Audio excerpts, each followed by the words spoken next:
ॐ अज्ञानतिमिरान्धस्य ज्ञानाञ्जनशलाकया चक्षुरुन्मिलितं येन तस्मै श्रीगुरवे नमः। श्रीचैतन्यमनोभीष्टं स्थापितं येन भूतले स्वयं रूपः कदा मह्यं ददाति स्वपदान्तिकम्।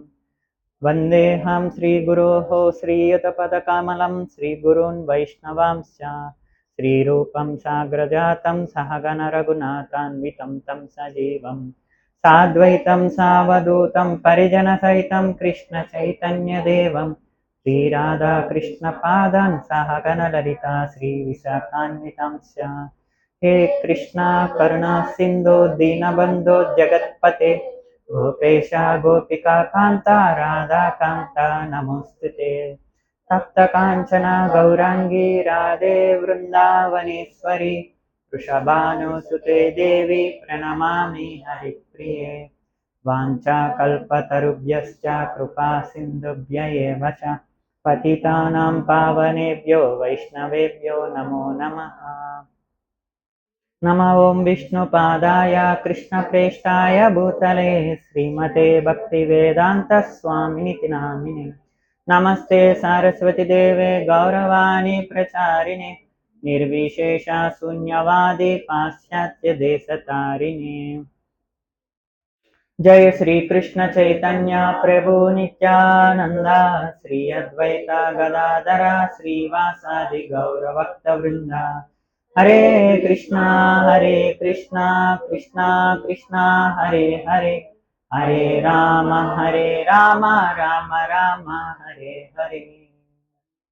ओम नमो भगवते वासुदेवाय। ओम नमो भगवते वासुदेवाय। ओम नमो भगवते वासुदेवाय। ओम नमो भगवते वासुदेवाय। ओम नमो भगवते वासुदेवाय। ओम नमो भगवते वासुदेवाय। हरे कृष्ण। ఈరోజు తరగతి గీతా మహత్యము 2 3వ శ్లోకాల గురించి ఈరోజు చర్చించుకుందాము. అందరూ నా వెనకాల ఆడడానికి ప్రయత్నించండి. గీతాధ్యాయన శీలస్య ప్రాణాయామ పరస్య చ నైవ సంతి హి పాపాని పూర్వజన్మ కృతాని చ. గీతాధ్యాయన శీలస్య ప్రాణాయామ పరస్య చ నైవ సంతి హి పాపాని పూర్వజన్మ కృతాని చ.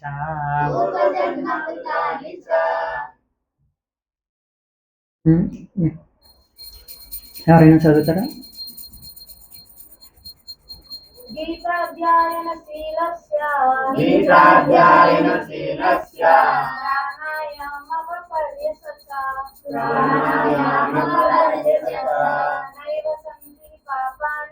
నైవ సంతి పాపాని పూర్వజన్మ కృతాని చ.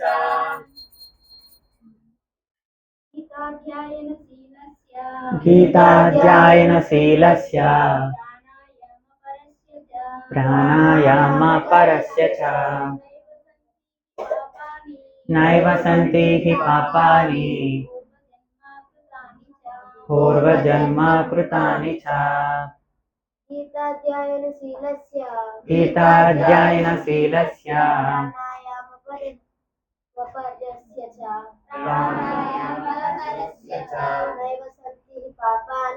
నైవ సంతి పాపాని పూర్వజన్మ కృతాని చ. గీతాధ్యాయన శీలస్య ప్రాణాయామ పరస్య చ నైవ సంతి పాపాని పూర్వజన్మ కృతాని చ. ఈ శ్లోకం యొక్క భావం చెప్పుకున్నాము. మనిషి భగవద్గీతను శ్రద్ధగాను సావధానంగాను చదివితే భగవదానుగ్రహము వలన పూర్వజన్మ పాపాలు అతనిపై పనిచేయవు.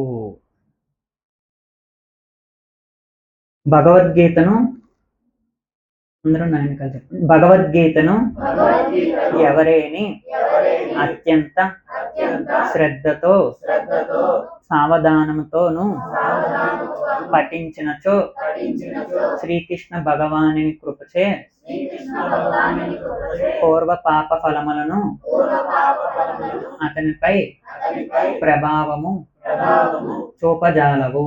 చూపజాలవు. ఆ, మనం ఈ శ్లోకం ద్వారా ఏం తెలుసుకోవచ్చు అంటే భగవద్గీతని ఒక శ్రద్ధతో సావధానం అంటే జాగ్రత్తగా చదివితే మనకి కృష్ణుని కరుణచే పూర్వ పాప ఫలములు మనపై పనిచేయవు. అర్థమైందా? ఎలా భగవంతుని కరుణ ఎలాగా అంటే ఒక ఎగ్జాంపుల్, మొన్న తామరాకు మీద నీటి బొట్టు వలె. తామరాకు మీద నీటి బొట్టు అంటుకుంటుందా? పోనీ తామరాకు నీటిని పీల్చేసుకుంటుందా? పీల్చుకోదు. అలాగే మనం గనక భగవద్గీతని శ్రవణం ఎలా ప్రామాణిక గురువు ద్వారా లేదు కృష్ణ భక్తుని ద్వారా శ్రద్ధతో మనం వినాలి, నెక్స్ట్ ఆచరించడానికి ప్రయత్నించాలి.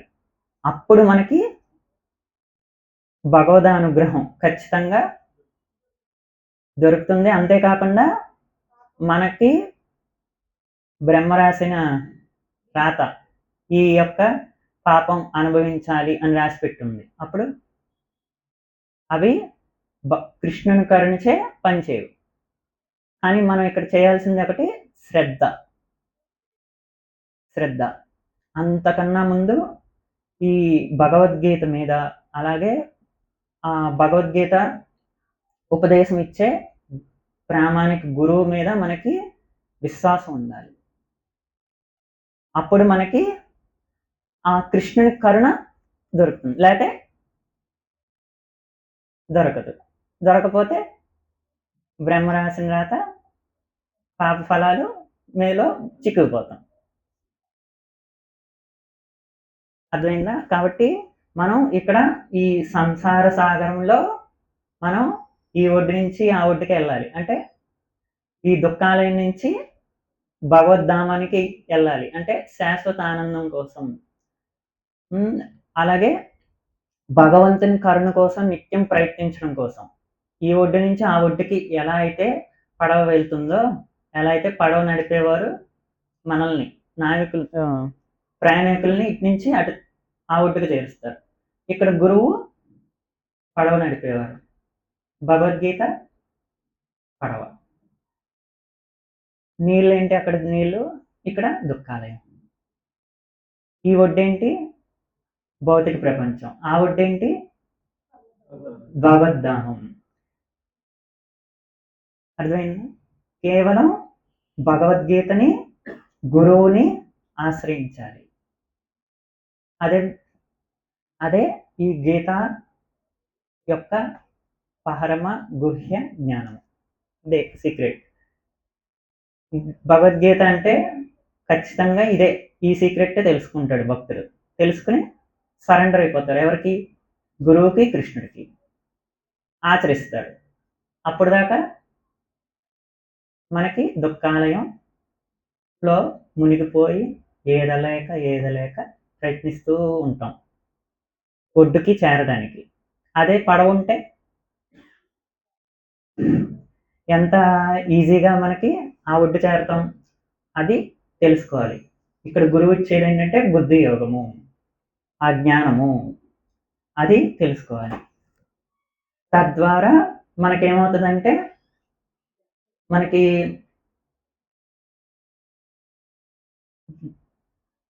పెద్ద సమస్య నుంచి చిన్న సమస్య ద్వారా మన యొక్క కర్మఫలాన్ని కృష్ణుడు తీసేస్తాడు. అలానే బ్రహ్మ రాసిన రాతను కృష్ణుడు గౌరవిస్తాడు.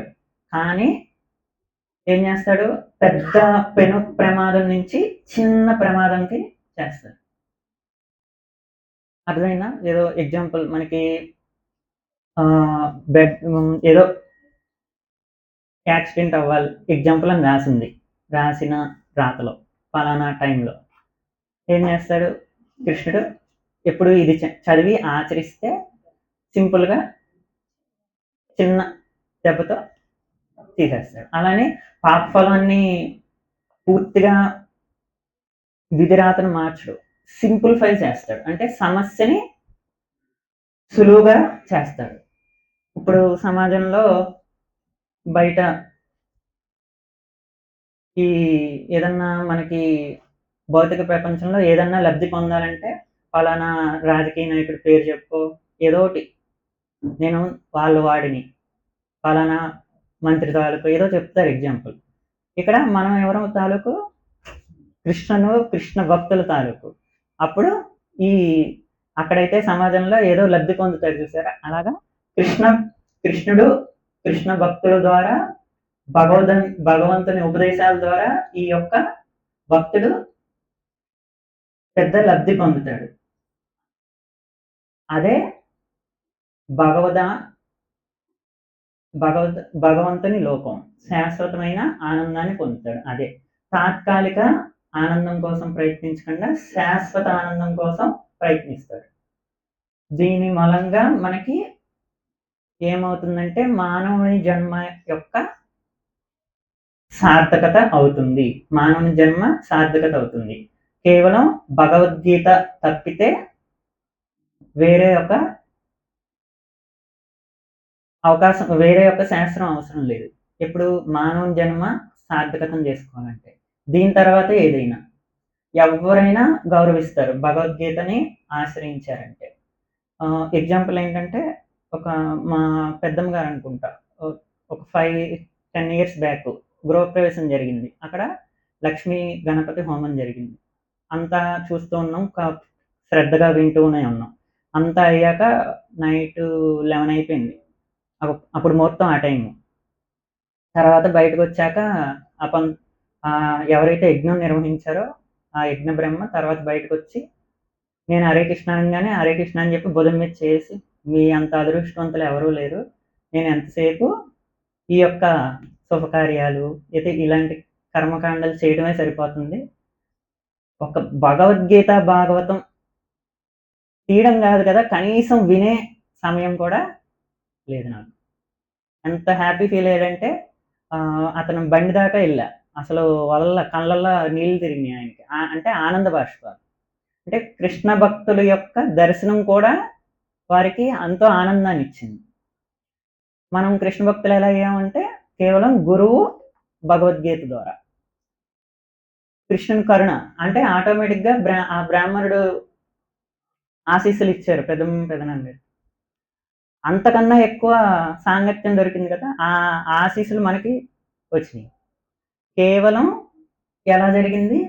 గురువు భగవద్గీత. కలియుగంలో భగవంతుడు ఏ అవతారంలో వచ్చారంటే గ్రంథ అవతారం, అదే శ్రీమద్ భగవద్గీత. కృష్ణుని చూపించమని ఎవరన్నా అడిగారు అనుకో ఏం చెప్తాం? ఇదిగో ఈ కలియుగంలో గ్రంథ అవతారం, ఇదిగో భగవద్గీత, భాగవతం చెప్పచ్చు. భగవద్గీతకి కృష్ణుడికి హరినామానికి భగవన్నామ సంకీర్తనకి భేదం లేదు, అంతా ఒకటే. అర్థమైందా? కాబట్టి ఎప్పుడు అందుకే మనం ఏం చేయాలి, భగవంతుడు మనకి కొన్ని 700 శ్లోకాలు ఇచ్చేశారు భగవద్గీతలో. ఆ 700 శ్లోకాలు కనీసం కంఠస్థం కాకపోయినా కనీసం కృష్ణుడు మనకి ఏం చెప్పాలనుకున్నాడు, ఏ ఉద్దేశంతో చెప్పాలనుకున్నాడు, ఏ భావం, మన భగవద్గీత చదివితే నాకేంటి అన్న ఇది వస్తుంది కదా, ఎవరికైనా సందేహం వస్తుంది. అందుకే ఆ సందేహ నివృత్తి కోసం మనం గీతా మహత్యము చెప్పుకుంటున్నాం. నెక్స్ట్ గీతా మహత్యము 3వ శ్లోకం. మలినే మోచనం పుంసాం జలస్నానం దినే దినే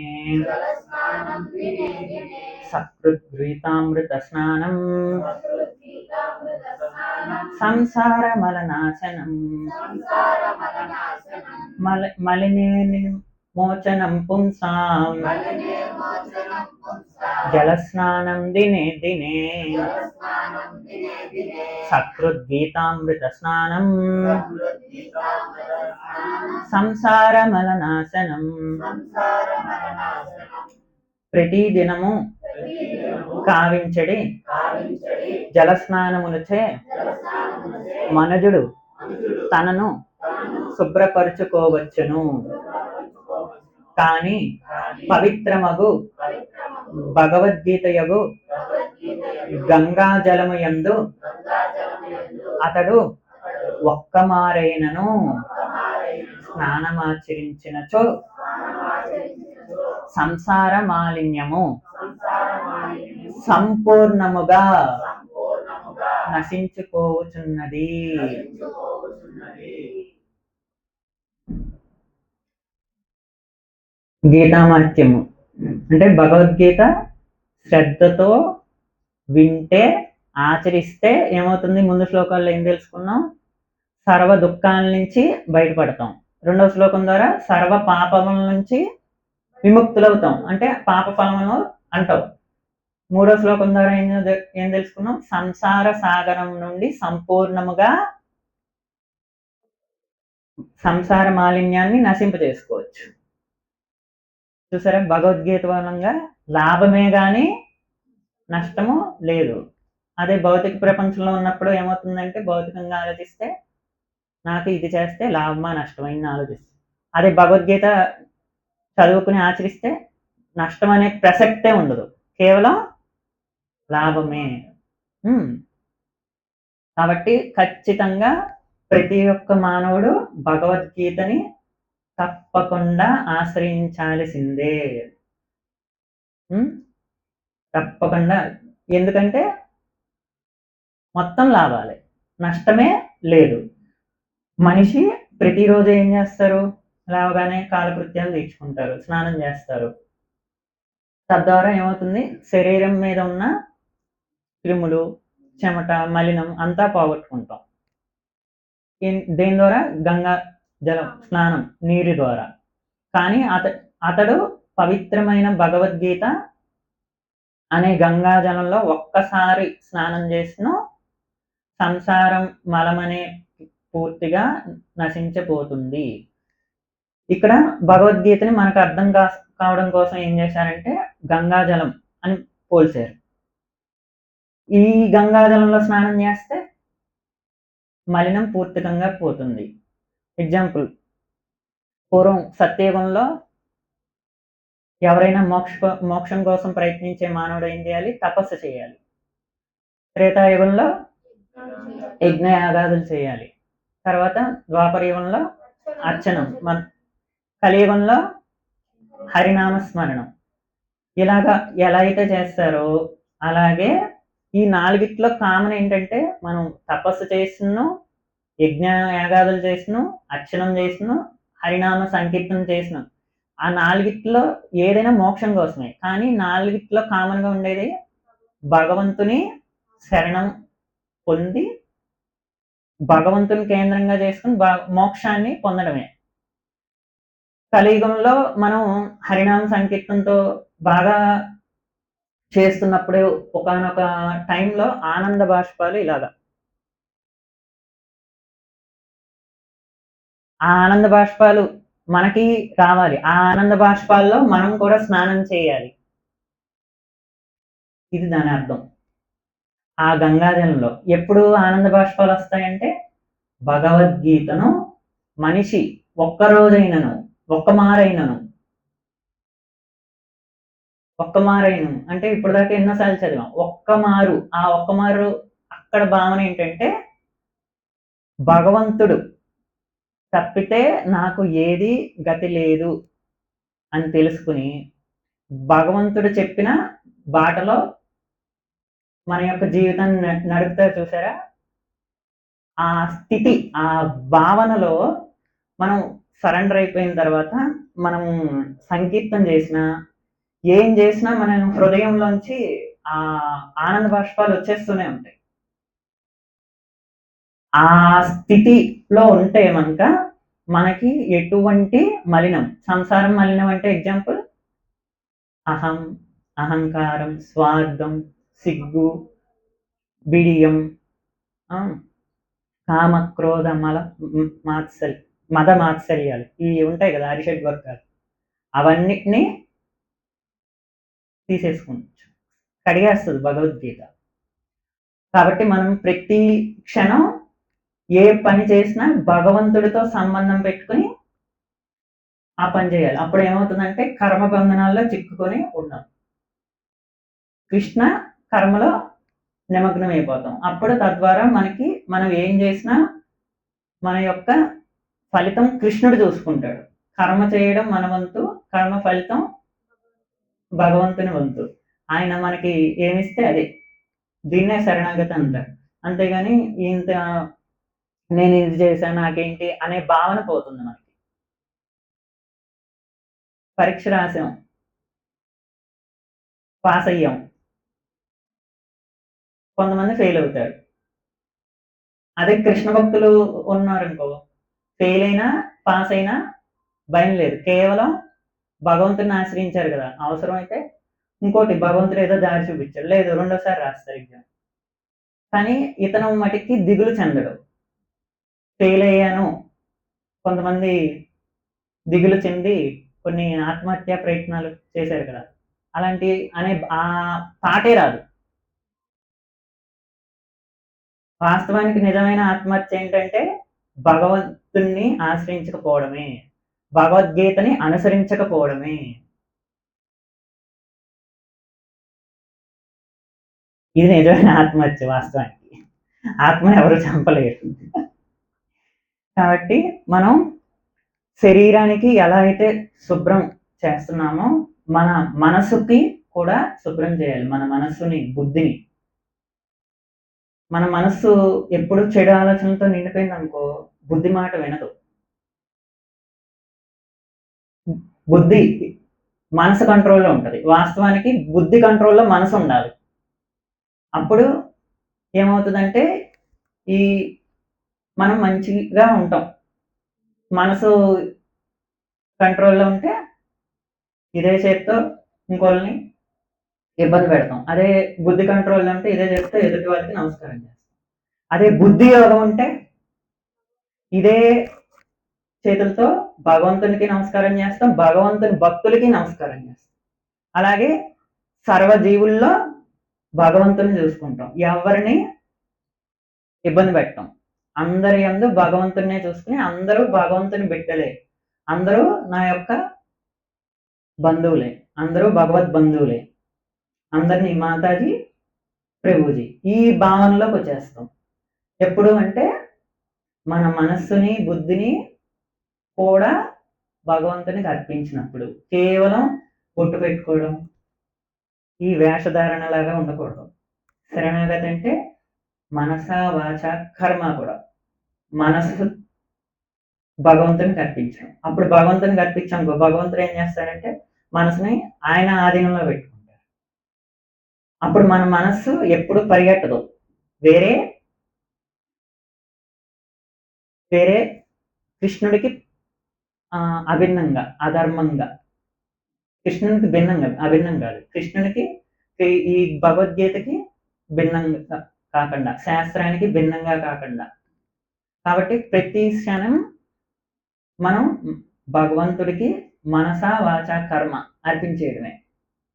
అది ఎలాగా అంటే మనం నిదానంగా భగవద్గీతని ఇలాగ క్రమాను పద్ధతిలో గురువు ద్వారా తెలుసుకుంటే మనకి నిదానంగా ఎప్పుడు ఏమి ఎలా చేయాలి అన్న బుద్ధి యోగాన్ని గురువు ద్వారా కృష్ణుడు ఇచ్చేస్తూ ఉంటాడు మనకి. అప్పుడు మనం ఈ శరీరాన్ని, ఈ చేతుల్ని, ఈ అవయవాల్ని ఎలా ఉపయోగించుకోవాలి, మన మనసుని కృష్ణుడు ఆకర్షించేస్తాడు కదా. కాబట్టి ఈ మనసు ఏం చేస్తుంది, ఇదే చేతుల్ని భగవన్నామ సంకీర్తనకి, ఇదే చేతుల్ని భగవంతుని కోసం భోగా పెడతానికి, నైవేద్యం పెడతానికి, ఇదే చేతులతో 10 మందికి సహాయం, సేవ, ఈ విధంగా మన జీవితాన్ని మారుస్తుంది. తద్వారా ఏమవుతుందంటే మనకి మంచిది, మన కుటుంబానికి మంచిది, సమాజానికి కూడా మంచిది. అప్పుడు మానవుని జన్మ సార్థకత అవుతుంది. ఇదే తెలుసుకోవాలి. మనం గీత అమృతాన్ని తాగొచ్చు, స్నానం చేయొచ్చు, ఆచరించవచ్చు, ఇంకా దుఃఖాలయం నుంచి బయటపడచ్చు, పాపాలని శుద్ధి చేసుకోవచ్చు. ఎప్పుడైతే భగవంతుణ్ణి ఆశ్రయించామో మనం చేసిన తప్పులన్నీ గుర్తుకొచ్చేస్తాయంట. అబ్బా, ఎంత సమయం వృధా చేశాను, ఎంత చెడ్డ పనులు చేశాను, ఎన్ని చేయకూడని చేశాను. అబ్బా, కృష్ణ, ముందే పరిచయం చేయాల్సింది గురువుని, ముందే పరిచయం చేయాల్సింది కృష్ణ భక్తుల్ని. ఇటువంటి ముందే వస్తే ఎంత బాగుండు అని అనుకుంటాడు, పశ్చాత్తాపడతాడు. తను చేసిన తప్పులు బయటకు ప్రాక్టీస్ చేస్తాడు. అదే భగవంతుని ఆశ్రయించకపోతే తప్పించుకోవడానికి చట్టంలో దోస్తులు కూడా వెతుకుతాడు, డబ్బు ఇచ్చి మళ్ళీ. తద్వారా ఏమవుతుంది, ఇంకా చిక్కుపోతాడు దుఃఖాలయంలో. ఎంత వెచ్చిస్తారు ఎంతవరకు? ఇక్కడ తప్పించుకోగలడేమో, పైన యముడి దగ్గర నుంచి, యమధర్మరాజు దగ్గర నుంచి తప్పించుకోలేడు, చిత్రగుప్తుడి నుంచి తప్పించుకోలేడు. మనకు తెలుసు మనం చేసేది తప్పు అని, కానీ బయటికి మటుకి బిగ్గరగా ధైర్యాన్ని ప్రకటిస్తాడు, కానీ లోపల మటుకి భయం భయం. కాబట్టి భగవద్గీతని, కృష్ణుని శరణాగతి పొందితే అభయం, అంటే భయం అక్కర్లా. కాబట్టి ప్రతి ఒక్కళ్ళు భగవద్గీతని ఎందు మీకు శ్రద్ధ పెట్టండి. ఫస్ట్ సావధానంతో వినండి, నిదానంగా. ఇప్పుడిప్పుడే అన్ని వదిలేసి వచ్చేమల్లా కృష్ణుడు. అలాగే బాధ్యతలు, అలాగే ఇంటిని, చదువుని, వ్యాపారాన్ని, జాబ్ని ఎక్కడ వదిలిపెట్టమని చెప్పాలి, చేయమని చెప్పాడు. కానీ నాకు సంబంధం పెట్టుకుని చేయమన్నాడు. అప్పుడు ఏమవుతుందంటే, పూర్వం పెద్ద కుటుంబాలు ఉన్నప్పుడు జరిగేది ఏంటంటే, ఇంట్లో కొడుకులందరూ సంపాదించిందంతా తండ్రికి ఇచ్చేవారు. ఆ తండ్రి కుటుంబం మొత్తానికి జాగ్రత్తగా వినియోగించేవారు ఆ సొమ్ముని. లేదంటే వాళ్ళు ఏమన్నా పంట పండిస్తే పంట, కానీ ప్రతిదీ తండ్రికి, ఇంటి యజమానికి అప్పచెప్పేవారు. అంటే కష్టం ఇతుంది, అంటే కర్మ. కానీ కర్మ ఫలితాన్ని ఎవరికి అప్పచెప్పేవారు? తండ్రికి, ఇంటి యజమానికి. అలాగే మనం ఏం చేసినా ఈ ఎగ్జాంపుల్ ద్వారా తెలుసుకోవాల్సింది ఏంటంటే, మనం ఏదైనా చేయటం మన బాధ్యత, కర్మ చేయటం మన బాధ్యత. కర్మ ఫలితం భగవంతుడు ఇచ్చేసామనుకో, ఆయనకి తెలుసు మనకి ఏది కావాలి, ఏది అక్కర్లేదు, ఏది మంచిది, ఏది అక్కర్లేదు, ఏది ఎప్పుడు మనకి ఏది ఇవ్వాలి, ఎప్పుడు ఇవ్వకూడదు. తల్లిదండ్రులు ఉన్నారు, చిన్నపిల్లలకి సెల్ ఇస్తారు, ఏమవుతుంది అప్పుడు? చెప్పలేము, సద్వినియోగపరచుకోవచ్చు, దుర్వినియోగపరచుకోవచ్చు, గ్యారంటీ లేదు. అదే తల్లిదండ్రులు బుద్ధి యోగాన్ని ఉపయోగించి, ఇప్పుడు కాదు నీకు టైం ఉంది, బుక్ ఇచ్చారనుకో, అప్పుడు ఏమవుతుంది? ఒక పుస్తకం, అన్నింటిలో ఈ భగవద్గీత ఇస్తే ఇంకా అతను ఇంకా నిజమైన మనిషి అవుతాడు. అదే అప్పుడు ఏమవుతుంది? భగవంతుడి కంట్రోల్లో ఆ పిల్లవాడు ఉంటాడు, తల్లిదండ్రుల కంట్రోల్లో పిల్లవాడు ఉంటాడు, లేదంటే సెల్ల కంట్రోల్లో పిల్లవాడు ఉంటాడు. సెల్ల లేకుంటే ఏం జరుగుతుందో తెలుస్తుంది కదా. అందుకే ప్రతిసారి చిన్నప్పుడు అన్నప్రాసనకి అన్నీ పెడతారు కదా, బంగారం, వెండి, ధనము, బుక్స్, ఇంకా అందుకే ప్రతి ఒక్కళ్ళు భగవద్గీతని చిన్నప్పుడే మనం చదివేయాలి. మనకి తప్పు వచ్చినా పర్లా, ప్రయత్నించాలి, కనీసం కంఠస్థం అన్నా చేయాలి. భావన అర్థం కాకపోయినా, చిన్నపిల్లలకు భావన అర్థం కాదు, ఆ భావం. మోక్షం అంటే అర్థం అవుతుందా? అర్థం కాదు. కనీసం శ్లోకాలన్నా కంఠస్థం చేయాలి. నిదానంగా వారికి పెరిగే కొద్దులు వారికి అర్థం అవుతుంది. కాబట్టి ప్రతి ఒక్కళ్ళు ఖచ్చితంగా ఈ దుఃఖాలయం నుంచి, దుఃఖాల నుంచి, పాపాల నుంచి అన్నిటి నుంచి బయటపడాలి అంటే భగవద్గీత తప్పితే వేరే దారి లేదు. భగవద్గీతే తోడు నీడ, భగవద్గీతే రాజవిద్య, భగవద్గీతే సర్వస్వం. భగవద్గీత చదివి ఆచరిస్తే విజయం తప్పితే అపజయం లేదు. దీనికి షూరిటీ ఎవరిస్తున్నారు? గురువు కృష్ణ. ఖచ్చితంగా మనం ఏం చేయాలంటే ఆ విజయాన్ని పొందిన వాళ్ళు ఎవరంటే మరి భగవద్గీతలో మొదటి అధ్యాయము మొదటి శ్లోకం ముందు పేజీలో చూడండి. శ్రీ గురు పరంపర, వీళ్ళందరూ భగవద్గీతని చదివారు, ఆచరించారు, ప్రచారం చేశారు. చూడండి, ఈ పరంపరకి మనకి 4వ అధ్యాయం దివ్య యోగము అంటారు, ఇంకా జ్ఞాన యోగము అంటారు కూడా, దివ్య జ్ఞానము అంటారు. కాబట్టి ప్రతి ఒక్కళ్ళు వీరు ఎలా అయితే విజయాన్ని పొందారో ప్రతి మానవుడు ఈ విజయాన్ని పొందడానికి ప్రయత్నించాలి. ప్రయత్నించడమే కాదు, ఆచరించాలి. చదవాలి, ఆచరించాలి. ఖచ్చితంగా ప్రతి ఒక్కళ్ళు ఈ గీతామృతాన్ని పానం చేయాలి. గీత అనే గంగలో స్నానం చేయాలి. అర్థమైందా? ఎంతమంది ఆచరించడానికి ప్రయత్నిస్తారు? చూద్దాం. కృష్ణుడి దగ్గరే ఉన్నారు, చూసుకోండి. ప్రభుపాదుల వారి దగ్గర ఉన్నారు. శ్రీల ప్రభుపాదికి జై.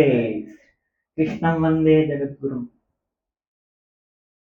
ఇప్పటి నుంచి మీ యొక్క మనసుని, బుద్ధిని కృష్ణుడికి అప్పచెప్పండి. శరీరం ఆటోమేటిక్గా కృష్ణుడికి వెళ్ళిపోతుంది.